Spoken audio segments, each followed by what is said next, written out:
The total civilian death toll from last summer's war in Gaza was over 1,600. The group Action on Armed Violence has produced research which suggests that the previously strict rules adopted by the Israeli Defense Force for firing shells into civilian areas have been relaxed since 2005. Rob Perkins is senior weapons researcher for the group. He joins me now in the studio. Rob, tell me first what your research into Israel's use of artillery found.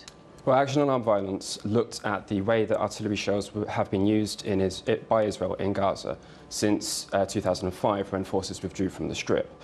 What we were interested in is how the rules of engagement actually shape the way these weapons can be fired into populated areas, if they can be fired at all, and how they've changed since 2005, and whether they have actually changed in a way that supports the Israeli official claim that they are doing it to protect civilians.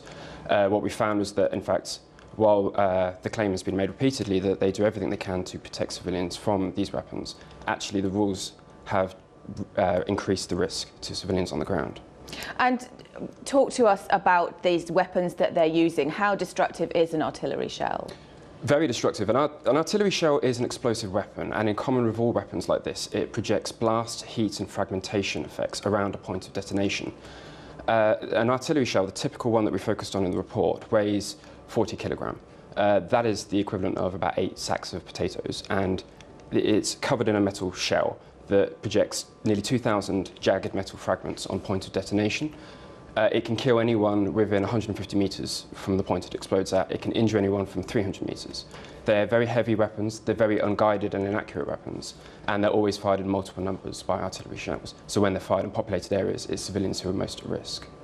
And your research found, I think, that the rules have been relaxed since 2005 as to how often and where the IDF can fire these weapons. Yes, that's right. One specific example is the issue of a safety distance. This is something, because these weapons require raise very special protection concerns, it's recognised by most militaries that they can't be fired particularly close to certain objects and they should be protected from them. As of 2005, that distance stood at 300 metres. It was relaxed in 2006 to 100 metres, and as I said before, with the casualty-producing radius of a typical shell, that move puts civilians well within that area. That distance has remained fixed for IDF forces themselves, who are protected by a slightly higher level of 250 metres, and there's no evidence to suggest that that measure has been put back in place. Okay.